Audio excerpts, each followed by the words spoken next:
प्रिय बच्चों, नमस्ते। पिछली बार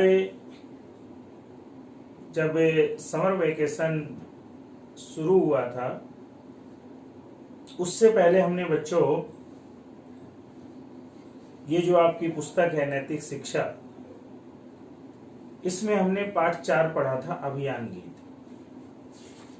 धर्म बांसुरी तू बजाए चला जाए, इसको मैंने आपको समझाया था।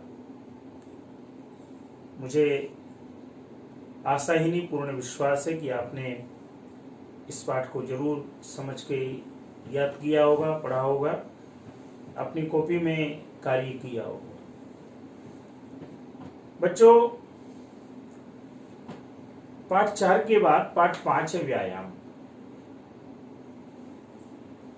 व्यायाम माने एक्सरसाइज। जिस कार्य के द्वारा व्यायाम उसे कहते हैं जिस कार्य से शरीर के अंगों में गति पैदा हो और खून का दौरा बढ़े, खून का प्रवाह सही प्रकार से शरीर में संचालित रहे। आप याद कीजिए, हमारे देश में श्री रामचंद्र जी के परम सखा हुए श्री हनुमान जी। हनुमान जी के पास इतनी शक्तियां कैसे थी? क्योंकि वो नियमों का पालन करते थे, ब्रह्मचारी थे, प्रतिदिन आसन, प्राणायाम, योग आदि के द्वारा अपने जीवन को ठीक रखते थे, इसलिए वो हमेशा स्वस्थ रहे। और आज भी हमारे हृदयों में वो भगवान की तरह हम सभी उनका हृदय से सम्मान करते हैं कि मर्यादा पुरुषोत्तम श्री रामचंद्र जी के वो परम सखा थे। रामचंद्र जी के जीवन में कोई भी अगर संकट आता था तो अगर कोई उसका समाधान कर पाता था तो जैसा आप पढ़ते हैं कि हनुमान जी कर दिया करते थे। दूसरी बात बच्चों, आज हम सभी एक महामारी से जूझ रहे हैं जिसका नाम है कोविड। और अगर आप अपने घरों में चर्चाएं सुनते होंगे तो माता पिता आपको एक बात कहते होंगे कि इस समय जिसका इम्यून सिस्टम, यानी जिस व्यक्ति का, जिस बच्चे का रोग प्रतिरोधक क्षमता तंत्र मजबूत होगा, वो इस रोग से बच जाएगा।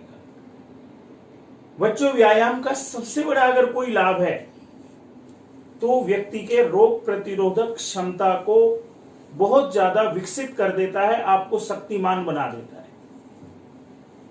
और जब हमारा रोग प्रतिरोधक क्षमता तंत्र सही विकसित होता है तो कोई भी बीमारी हमको परेशान नहीं कर सकती है।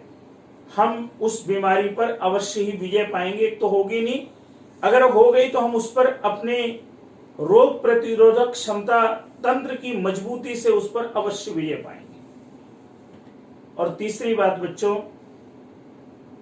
हमारे शास्त्रों में आता है पहला सुख निरोगी काया। इस संसार में अगर कोई सबसे बड़ा सुख है तो स्वस्थ शरीर है।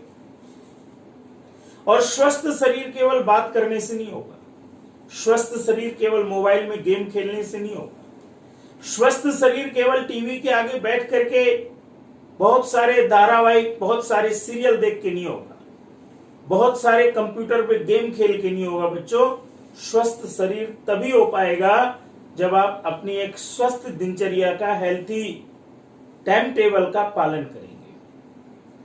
बच्चों, एक छोटी सी कहानी इसी आपकी पुस्तक में आती है। उसमें चर्चा मिलती है कि 2 बच्चे हैं, एक धनी है, एक अमीर है। जो धनी है वो ज्यादातर अस्वस्थ रहता है और जो गरीब बच्चा है बच्चों, वो स्वस्थ रहता है। तो एक दिन धनी बच्चे ने, अमीर बच्चे ने गरीब बच्चे से पूछा कि भाई, तू इतना स्वस्थ क्यों रहता है? तो उसने कहा, देखो भाई, मैं तुम्हारी तरह बहुत सारे नौकर चाकर मैंने नहीं रखे हैं। मैं जितने भी काम है घर के और अपने, वो स्वयं करता हूं। और जब कोई व्यक्ति स्वयं अपने कार्यों को करता है तो निश्चित रूप से वो स्वस्थ रहता है। तो उस गरीब बच्चे ने उस अमीर बच्चे को उदाहरण देके समझाया कि देखो भाई, मेरे घर में 2 हल है। हल होते हैं बच्चों जिससे खेत जोतते हैं। मेरे घर में 2 हल हैं। एक को हम हमेशा प्रयोग में लाते हैं, खेत में ले जाते हैं, उससे खेत की जुताई करते हैं, तो वो हल बिल्कुल ठीक है। लेकिन एक हल ऐसा है उसका हम बहुत कम प्रयोग करते हैं तो उसमें जंग लगी हुई है, वो अब किसी काम का नहीं रह गया। ठीक इसी प्रकार से जब हम प्रतिदिन अपना काम स्वयं करते हैं, प्रतिदिन दिनचर्या को बांध करके आसन, प्राणायाम, योग, व्यायाम करते हैं, खेलते हैं, कूदते हैं, तो हम स्वस्थ रहते हैं।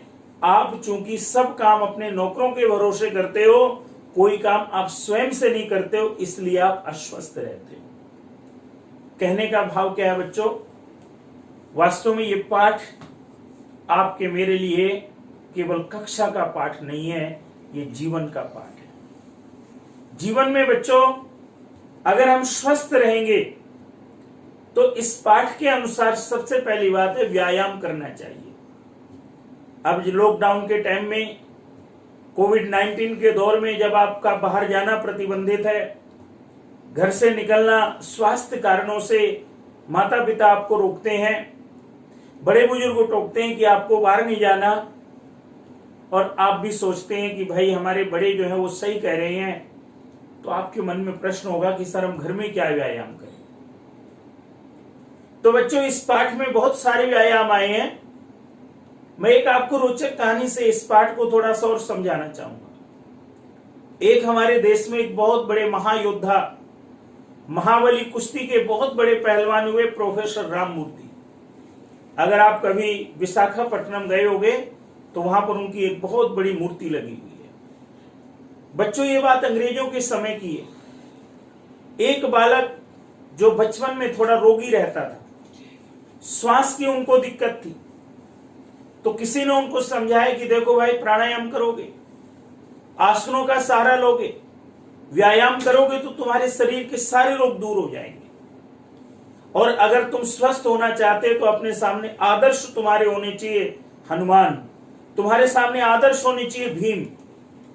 बच्चों प्रोफेसर राममूर्ति जब वो छोटे से बालक थे तो उन्होंने धीरे धीरे व्यायाम करना शुरू किया। उस समय इंग्लिश व्यायाम जो होते थे उनको किया, लेकिन जब उन्होंने देखा कि वास्तव में इन इंग्लिश व्यायामों के द्वारा शरीर में सही प्रकार की स्फूर्ति शक्ति नहीं है, तो बच्चों उन्होंने देसी व्यायाम जिसका नाम था दंड बैठक, आप अपने घर में पूछना दंड बैठक क्या है। अगर आप ध्यान देंगे, ऐसे जमीन पर लेट के ऐसे ऐसे करना, जिसको आप पुशअप कहते हैं, इसको बोलते हैं दंड।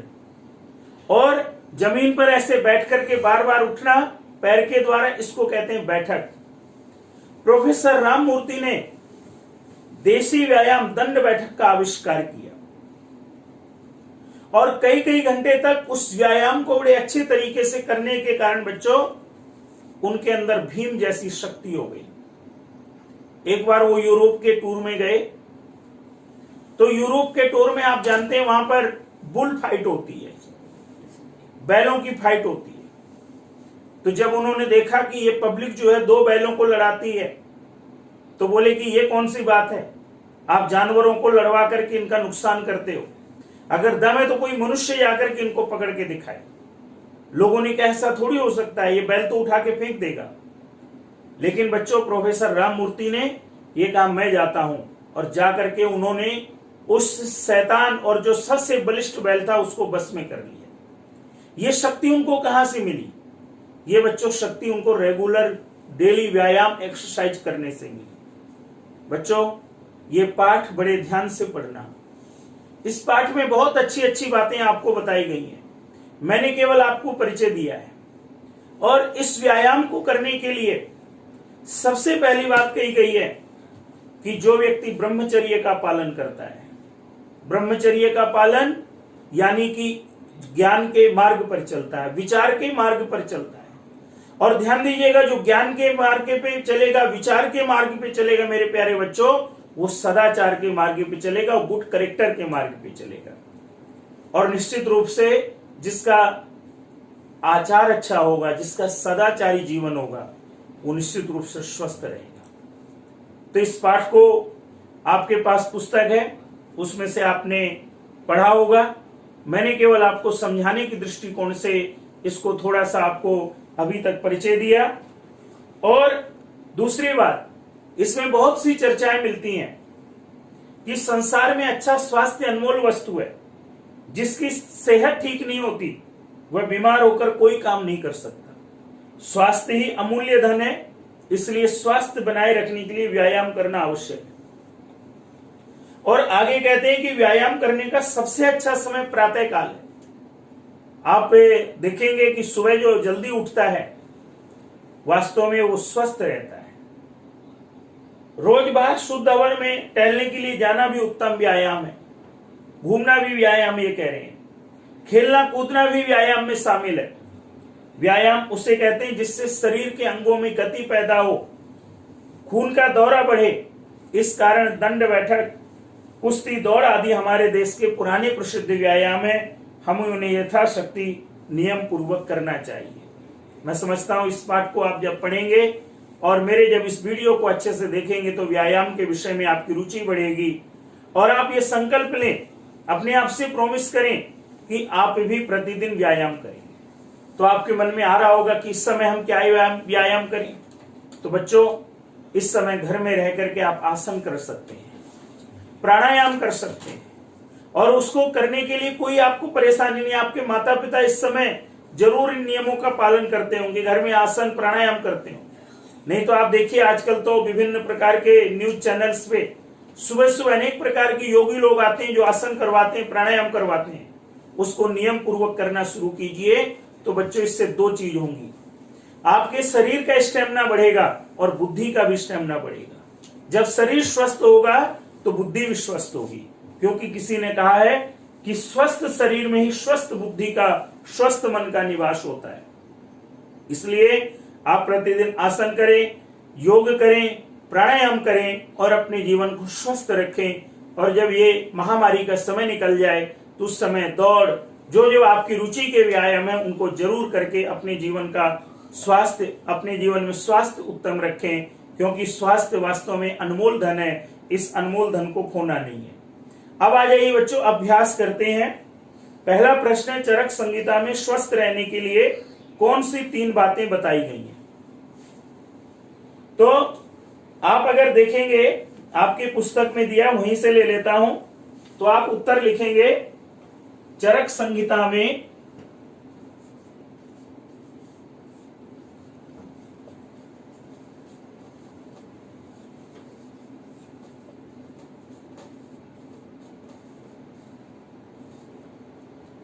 स्वस्थ रहने के लिए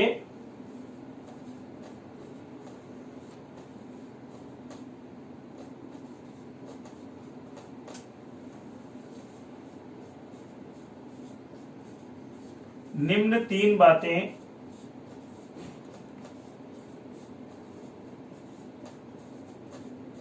बताई हैं। एक बच्चों, संस्कृत की यहां पंक्ति लिखेंगे आप, पथ्यासी व्यायामी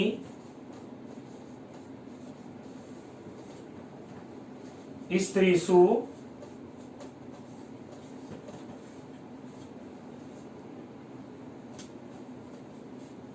जितात्मा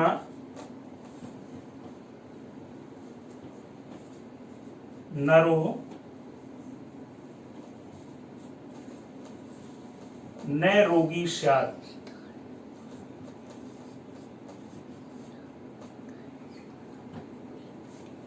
अर्थात पथ्य कहते हैं बच्चों जो भोजन को, जो हमारे अनुकूल भोजन है उस भोजन को खाता, जो हमारे शरीर के लिए फेवरेबल है उसको बोलते हैं अनुकूल। आप कभी देखिएगा जब आयुर्वेद के डॉक्टर से दवाई लेते हैं तो कहता है पथ्य का सेवन करना है, आपको कुछ नियमों का पालन करना है। ये नहीं कि हर चीज खा लेना। अगर मान लीजिए सर्दी जुकाम है तो कभी आइसक्रीम नहीं खानी है तो नहीं खानी है, इस प्रकार का भाव है पथ्य का। दूसरा है बच्चों व्यायामी, प्रतिदिन व्यायाम करने वाला। और स्त्रीसु जितात्मा नरो न रोगी स्यात्, जो सदाचार का पालन करता है। ये 3 गुण जिसके अंदर होंगे वो बच्चों वास्तव में कभी रोगी नहीं होगा। अब नीचे इसका उत्तर है, वो भी मैं यहां पर लिख देता हूं, आप लिख लेंगे यहां से। अर्थात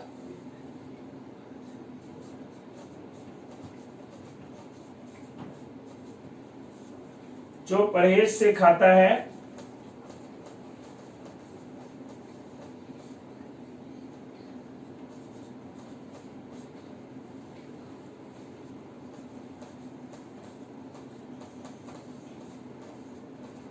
ऐसी वस्तुओं को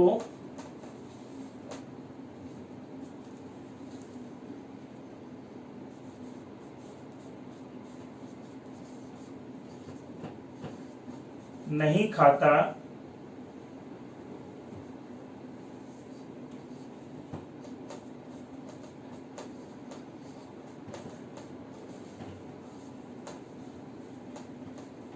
जो स्वास्थ्य के लिए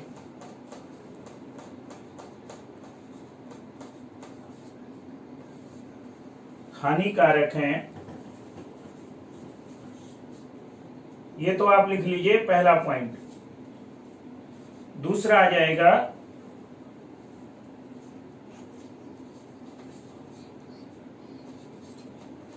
जो प्रतिदिन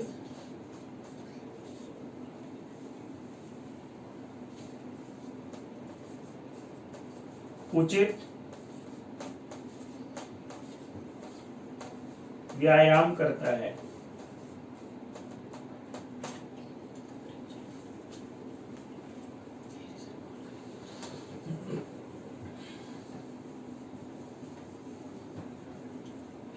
तीसरा मैं आपको ऊपर लिख देता हूं,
ये आपका पहले प्रश्न का उत्तर हो गया।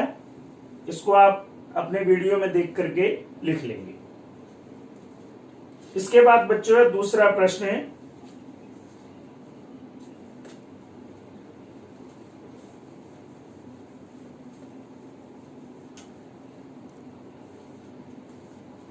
व्यायाम करने का उचित समय कौन सा है। तो जैसे मैंने आपको बताया व्यायाम करने का उचित समय प्रातः काल है। लिख भी लेंगे आप। प्रश्न 2 का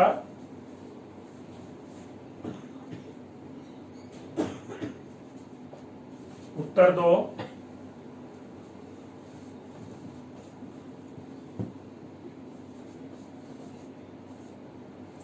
व्यायाम करने का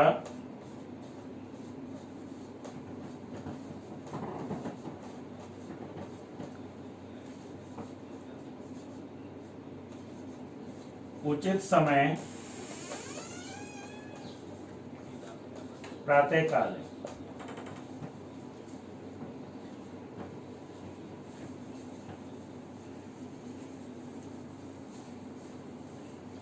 इसके बाद बच्चों तीसरा प्रश्न है,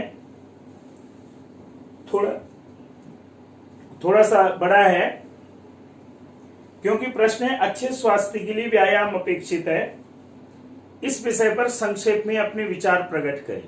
बहुत लंबा नहीं है, संक्षेप में अपने विचार प्रकट करें। तो इसके लिए मैं आपको कुछ पंक्तियां यहां लिख देता हूं, वो आप नोट कर लेंगे। मैं समझता हूं ये स्क्रीन में आ गया होगा, तो आप यहां से देख के पहले 2 प्रश्न तो कर ही लेंगे।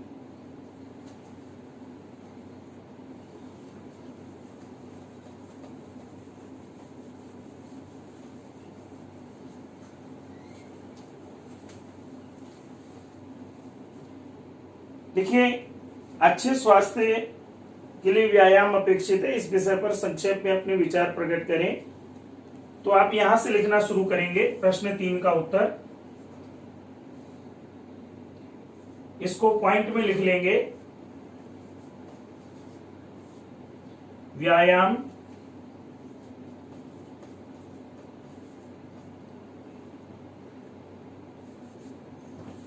स्वास्थ्य के लिए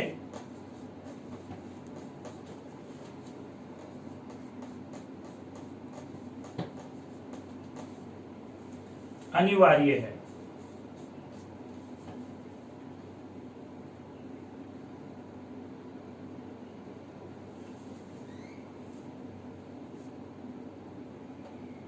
हमें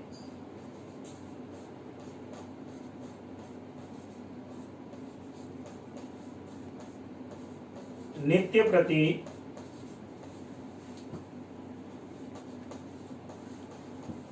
व्यायाम अवश्य करना चाहिए।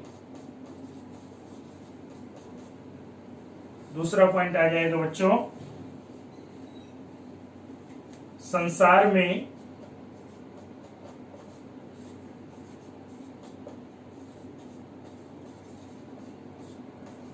अच्छा स्वास्थ्य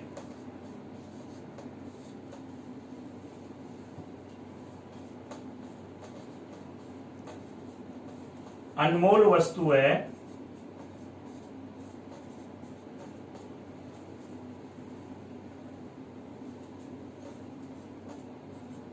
जिसकी सेहत माने बच्चों हेल्थ, जिसकी सेहत ठीक नहीं होती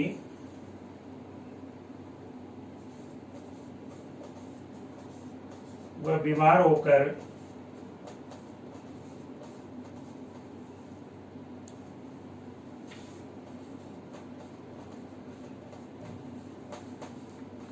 कोई काम नहीं कर सकता।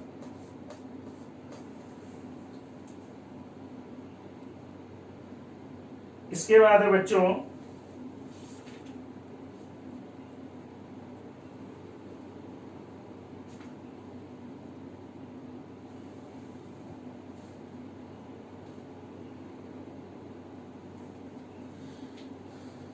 व्यायाम से तीसरा पॉइंट,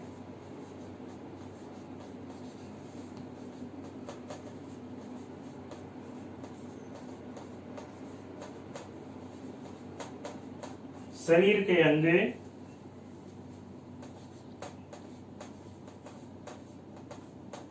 मजबूत होते हैं,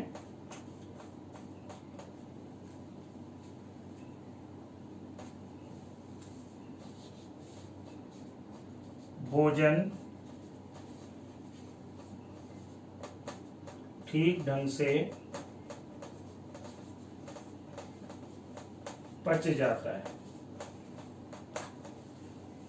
ये बच्चों मैंने आपको बताया क्वेश्चन नंबर 3 में 3 पॉइंट है, 1 2 3, ये आप लिख लेंगे। अब मैं समझता हूं आपको ये अच्छे से दिखाई दे रहा होगा। अब बच्चों इस पाठ का लास्ट क्वेश्चन है, लास्ट प्रश्न है, व्यायाम किसे कहते हैं?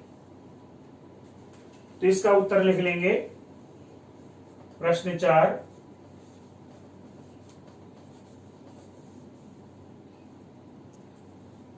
व्यायाम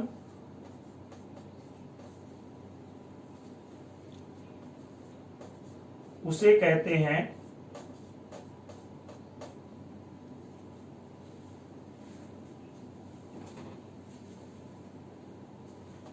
जिससे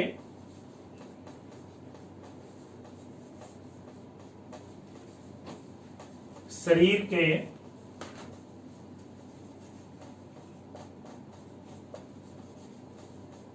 अंगों में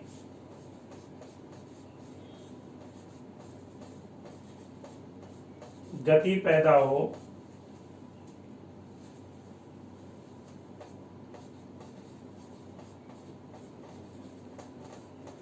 खून का दौरा बढ़े।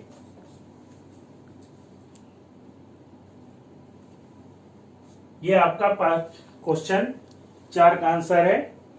बच्चों ये पाठ आपको पहले पढ़ना है, फिर जो मैंने आज समझाया उसको समझना है। समझ करके जितने प्रश्न आपको मैंने करवाए हैं इस वीडियो को देख करके सारे प्रश्नों के उत्तर आपको अपनी कॉपी में लिखना है।